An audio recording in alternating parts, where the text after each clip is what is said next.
After a 2-week break where I received this great tan, I want to welcome you to The Pulse with Peter B. I'm your host, Peter Biancamano, and we want to thank you for joining us for your weekly one-stop shop for sports picks, politics and government chatter, and even some neighborhood restaurant reviews. Instead of going to 3 different places, you can come here every week for The Pulse on everything you need to know. And why don't we begin with our picks with Peter B segment, and joining us in his sports brilliance. Oh. Brilliance. Wow. Oh, look at that. Praise. It was a good vacation, Matt. I guess Is so. Mr. Matt Waymeyer, former MLB digital host. And how are you today, sir? Great to see you. I'm not as bronzed as you. There you go. Oh, so you're noticing it as well. I know that for right. the moment I saw it, I'm like, folks. yeah, it's not the lights. No editing tricks here. There you This go. man went on a great vacation, but good to have you back. It's great to be back. Yes. It's great to be back. So, Matt, we're just over halfway through the Major League Baseball season. Hard to believe. Hard to believe is right. I mean, it goes fast, even though it's the longest season. And as you predicted earlier this year, before the season even started, those Bronx Bombers are heading to the postseason, and those Metropolitans are probably not. Probably not. Probably not, we'll say. But in just a few days, we have the trade deadline. Yeah. So why don't we talk about what the local teams might do on the deadline here? You have the Mets first. You know, will they be sellers? You have Wheeler, you have Frazier, you have Vargas. Are their days numbered in a Mets uniform? And then I'm also going to ask the second part of the question, which is about those New York Yankees. What are they going to do? Are they going to pick up Madison Bumgarner, or what's going to happen there? Let's start with the Mets. Go ahead. Okay, because as we sit here, the Mets have lost 2 heartbreaking extra inning games in a row to the Giants in San Francisco. But as disappointing as that might be on the surface, I think it's the best thing that could have happened to the Mets. Because the other scenario was, say the Mets win these 2 games. They would have had a 6-game winning streak, and then you get this sense of false bravado and confidence that they're going to, just go on a run and grab a wild card and make the playoffs. And let's face it, that is not realistic. The Mets are not a playoff team. I think these last 2 games have kind of reinforced that. I think as we sit here, they're, like 5.5, 6 games out of that second wild card spot, which mathematically it's possible, but let's be honest, it's not probable. So I think the Mets do become sellers at the deadline. You mentioned the names, Wheeler, Vargas, Frazier. You're going to get something back for those guys. But again, let's be honest. If you want to make a splash, you want to do something impactful that gets the people talking, that gets the back pages buzzing in New York, you got to sell high on your big ticket items. And for me, the one guy in that category is Noah Syndergaard. Noah Syndergaard. I think the Mets should sell high on Noah Syndergaard because look at the track record. He has these stretches of brilliance, which I wouldn't call the last 2 starts brilliant, but they've been very good. His stock is high right now. But you look at his track record, he never sustains it, whether it's inconsistency, whether it's injury, whether it's both.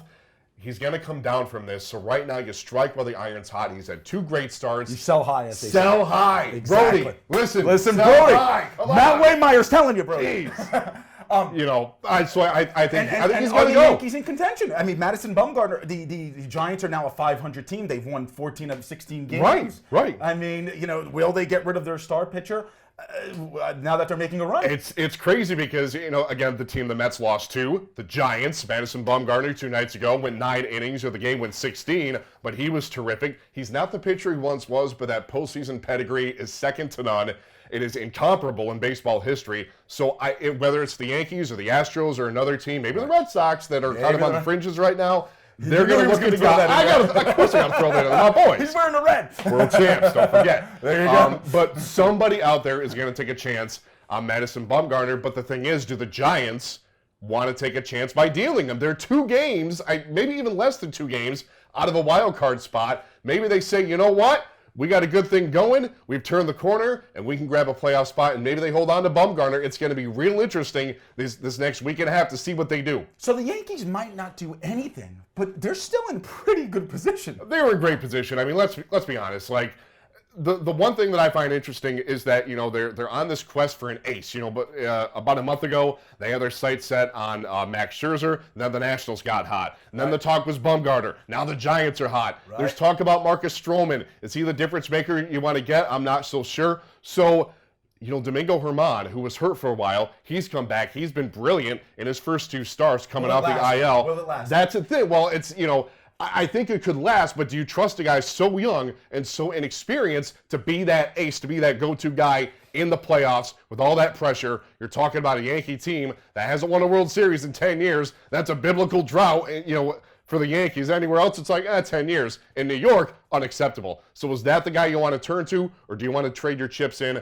for that veteran guy who's been there and done that? That's going to be a tough decision for Brian Cashman. Yeah, seriously. Now let's talk about two teams who made big splashes last summer, and that's the Philadelphia Phillies and the San Diego Padres, Right. both having pretty disappointing seasons. I know the Phillies are like a game out of a wild card spot. The Padres are probably of like 4 or 5 games. I think they're 4 games under 500, if I'm not mistaken. Do you think that they'll make a run with their splashes? It's interesting those are the two teams you bring up because they are the two teams that made the two biggest splashes Right. in free agency. The Padres getting Machado and the Phillies getting Bryce Harper. Right. And I'm not pitting their shortcomings on those two guys. It's, they're one guy of 25 on a roster. That's not fair. But I think that each team was hoping they'd get more from each player than what they're getting for what they're paying them.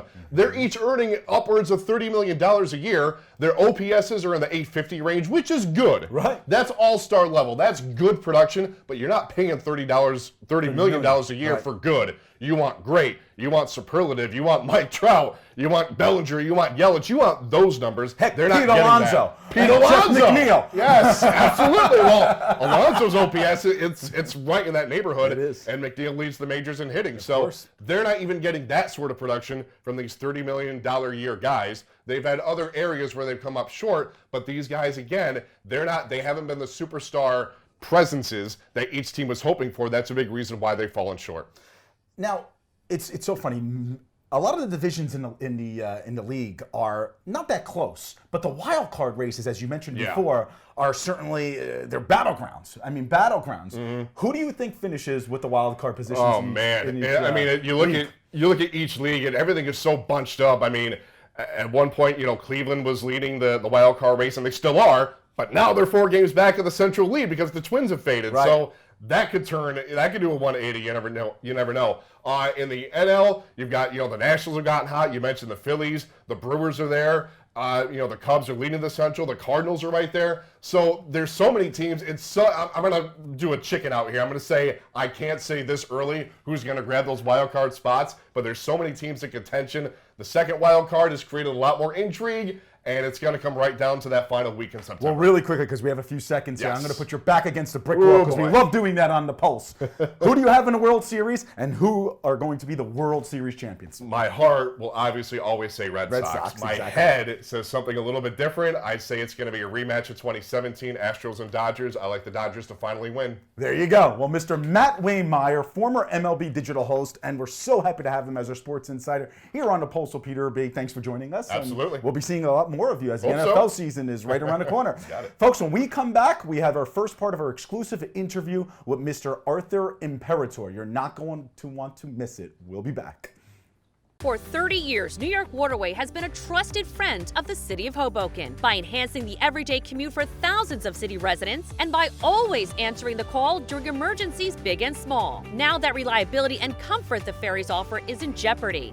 The Union Dry Dock facility is vital to the ferry's existence. You don't have to choose between reliable transportation and parkland. Learn the truth. New York Waterway and Hoboken are better together. Visit nywaterway.com/truth. Peter Biancamano, your hostess with the mostest of the Pulse of Peter B. Folks, we have a brand new Instagram page. Log on and follow us at The Pulse with Peter B. See you soon. Welcome back to The Pulse with Peter B. I'm your host, Peter Biancamano, and we are here at Port Imperial in Weehawken, New Jersey with founder and president of New York Waterway, and we're so happy to have him back, Mr. Arthur Imperator. Mr. Imperator, how are you today? Well, it's my birthday. That's right. Happy birthday, sir. I'm 94. And still going strong, it looks like. I'm in very good shape. The good Lord smiles on me, health-wise, when He provided particularly my wonderful wife, who's right at my elbow all the time when I need advice, which is very frequent.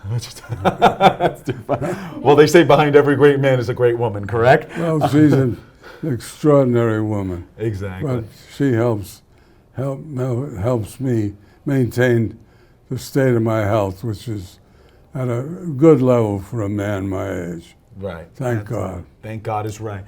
And this is going to be the first of a two-part series. We're going to film, we're going to showcase this on this week's episode, and then we're going to have the second part next week with Mr. Imperator as well. So, Mr. Imperator, I had the luxury, and it really is a luxury, because I normally take the path every day for my day job to take the ferry into Port Imperial today. And it really was like like riding first class. I mean, wouldn't you say so? It really is, and it's safe and solid and reliable and enjoyable. And people, have said many times, we're the biggest well-kept secret. We don't know enough people take our ferries, obviously. We're doing quite well. But there are many, many more who know nothing about us. And I'm here to talk particularly about the heroic people who work for us. And that's fantastic. Yeah. And we were talking before the show. I mean, just a couple of weeks ago, there was a path shutdown where you probably had to carry across, I think you said 10,000 extra passengers or so. And then we had the garbage truck overturned on Route 495 the day before the 4th of July, where it caused more people to need to take public transportation, including New York Waterway. Well, that's true. And those are just a little bit of a snapshot of what we do among the many, many good things we do. And it was particularly difficult, the path shutdown, because it happened at 4:15 p.m., just beginning the rush hour, and we were called into action. The whole path system shut down, burned some kind of a generator or a heater, some mechanical device that was necessary for its operation. And we handled with helter-skelter, instantaneous response.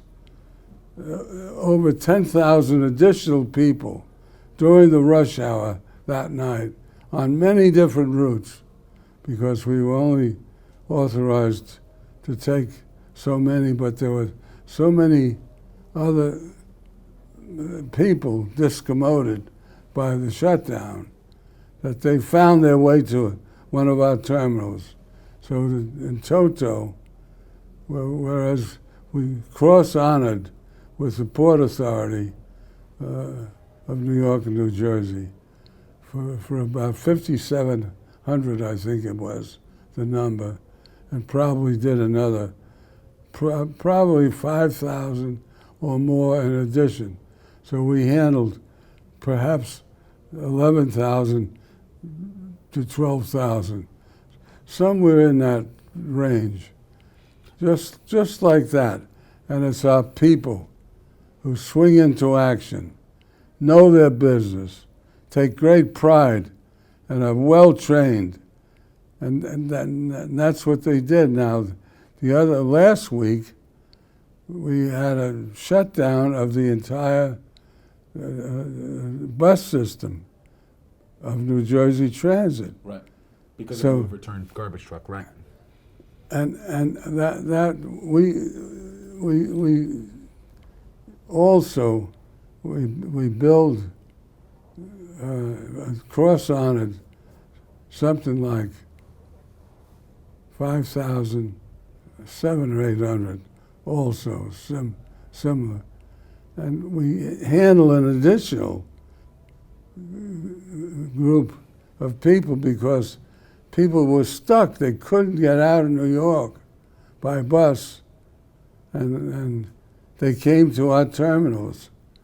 We cross-honored with New Jersey Transit.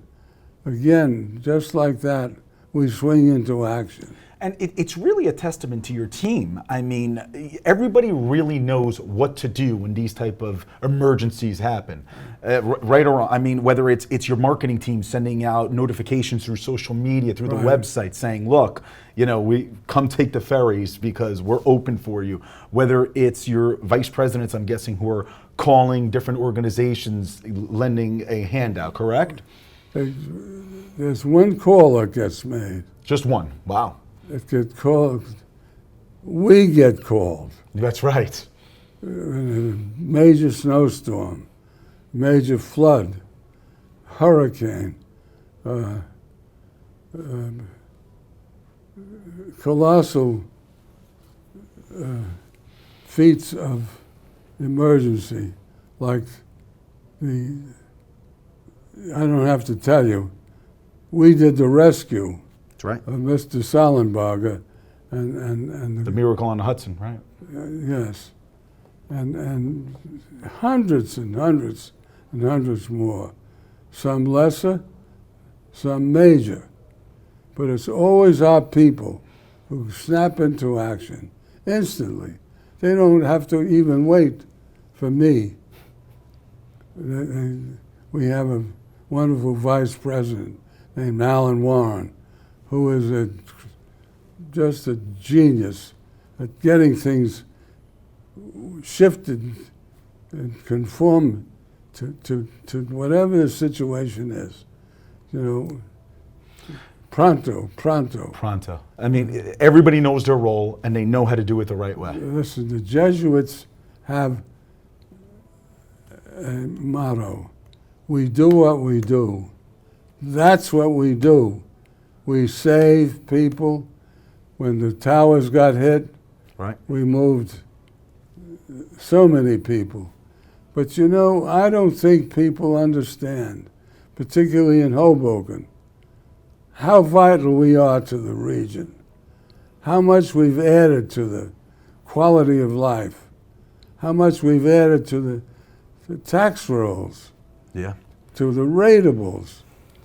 The very people who, incidentally, at Maxwell Place, 1,000 condo units, more or less, worth roughly $1 million. That's $1 billion worth of real estate, probably more. And their values have been enhanced by our ferry just being in their backyard. Right on 14th Street. A lot of people take it, and they don't want to see what we do or don't want to acknowledge what we do. And they want to put us in a category of some odious kind of operation that's going to foul up. Well, we enhance the quality of life in Hoboken. It's important, right? And we enhance the quality of life all along the river on the Hudson side of the right, West Bank going into the city. And we do want to get to that, how important it is to have the Union Dry Dock as your maintenance facility in areas of emergencies like we've seen in the past few weeks. And we're going to get to that in our next segment. We will be right back, folks. New York Waterway values the rich history of Hoboken's working waterfront and the modern-day importance of preserving green space. Plans for our Union Dry Dock facility will incorporate the best of both, with a state-of-the-art ferry maintenance facility and expanded public use of the waterfront, with a promenade, fishing pier, and kayak landing. You don't have to choose between reliable transportation and parkland. Learn the truth. New York Waterway and Hoboken are better together. Visit nywaterway.com/truth. Peter Biancamano of the Pulse with Peter B. Don't forget, folks, go on our Facebook page. We're consistently updating it, new information. You can see our past episodes. And even if you have a question for our politics insider, Josh Sotomayor Einstein, our picks insider, Matt Waymeyer, or our places insider, Daria DeLucia, and seeing what she's going to try next, you can hit us up on there. We'll be able to answer those questions. And even if you have a question for me, I might answer it. No, I will answer it. Get on our YouTube page, hit the subscribe button. You can see all of our past episodes and enjoy the pulse on everything you need to know. Welcome back to the Pulse with Peter B. I'm your host, Peter Biancamano, and this is our Politics with Peter B segment, joined in studio by our political analyst, Josh Sotomayor Einstein. Josh, how you doing today, my man? A bit warm. It is warm outside. Do you like the tan?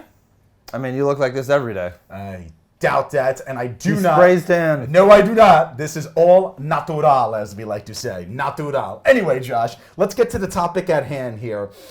We see them everywhere. E-scooters.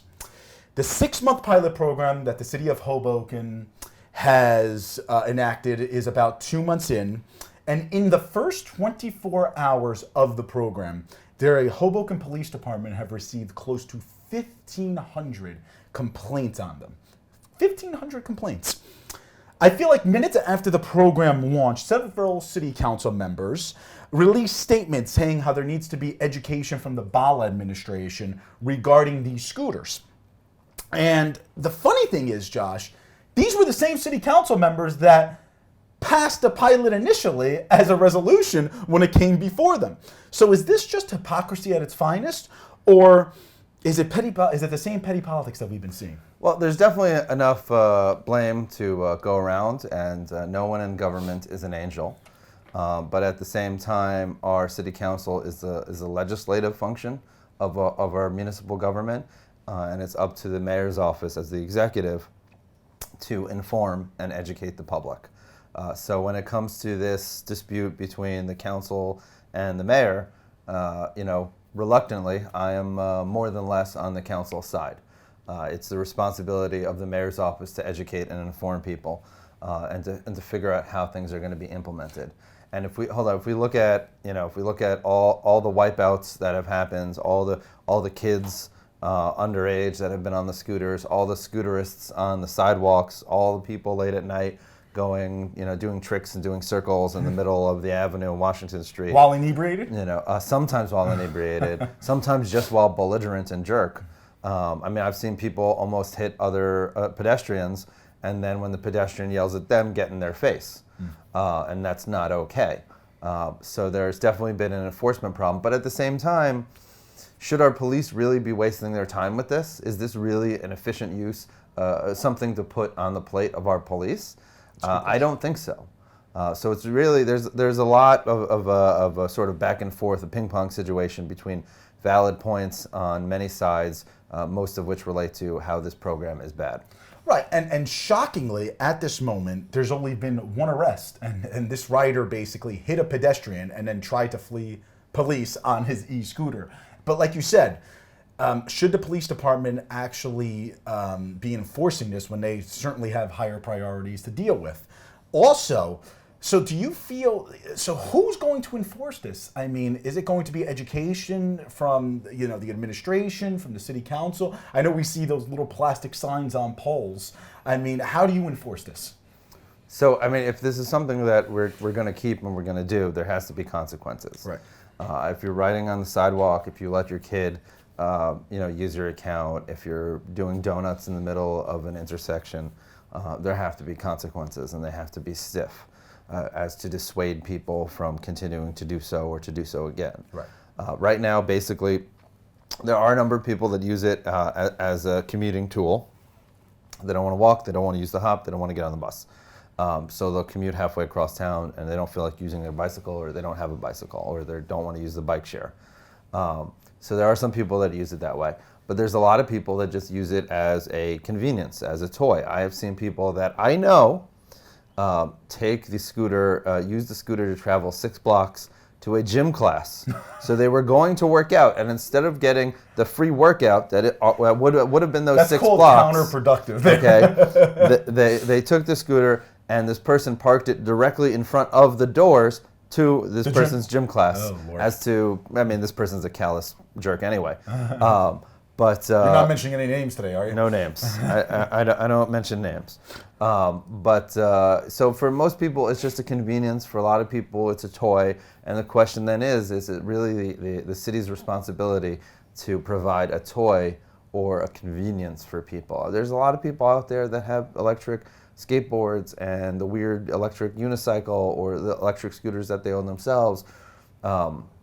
Should we really be, working with a company to give them preferential treatment in this market when it creates so many dangers. I mean, it's going to happen, God forbid. There's going to be a bad accident. It's just a matter of time. And it's interesting because the Ball administration is trying, I think they're trying to give the city council majority a little piece of their own medicine. They basically put this non-binding, or they asked the city council to place a non-binding referendum on the ballot in November, which would have asked residents to give a thumbs up or a thumbs down to the controversial scooters. And the city council voted it down. Obviously non-binding, it doesn't mean it's going to do anything, but it's also a way, I guess, to survey the residents. I mean, what else can they do? Well, nothing is stopping the Ball administration or anyone on city council with their large war chests for the election in November from spending a couple of those shekels on actually surveying the members. You know, I just got a robocall that was slanted against the candidate. It was a push poll against the candidate in my ward. And if they have enough money to do that, They might as well do that for e-scooters, they right? They could take a couple of their coins and do a real poll if they cared about it. So it looks But like hold on, politics on both sides. Hold on. They don't care about it. Okay. My supposition, I have no inside knowledge whatsoever, but my supposition is that at the mayor's camp, Ballas camp, wanted to add this as a non-binding referendum because A, they don't really care what the public has to say. That's why it's non-binding. But B, they think that most of their soft supporters, their supporters that aren't necessarily dedicated to coming out, that they aren't sure about, will come out to support it. And they feel that most of their people are in support of the scooter program, so it's a way to get out the vote and take out their political enemies. And we shouldn't be playing politics like that. Absolutely not. So we have a short time here. So we have bike share, we have e-scooters, we have these little Ojo moped thingamajiggies, I like to call them. What's next? Are we going to see a share electronic skateboard program? Can the city sustain this? I mean, you have pedestrians everywhere. We're a small community and it's a walking community, and we have a ton of vehicle traffic as well. Can we go forward sustaining this? Well, so I think that you hit the nail on the head when you said that we're a pedestrian community. We're a walking town. And when you add these essentially obstacles, because the reality is people are on the sidewalk almost as much as they are on the street with the scooters and bicycles, that it makes it hard to get around as a pedestrian. Moreover, a lot of the people that support the scooters, not all, but a loud, small minority of them are saying, oh, well, it's offsetting people using their cars. No one is using their car to go 6 blocks. People are using, the scooters to go, the walks that they normally do around town. So this idea that it's green, A, it's nonsense because, they're plugged in at nighttime. Where do you think electricity comes from? Exactly. And B, it's not offsetting any amount of travel used by cars. Well, Josh Sotomayor Einstein, thank you for your analysis. It's great to see you again, our political analyst, every week here on the Pulse with Peter B. Folks, thank you for joining us. Join us next week for the Pulse on everything you need to know. Bye-bye.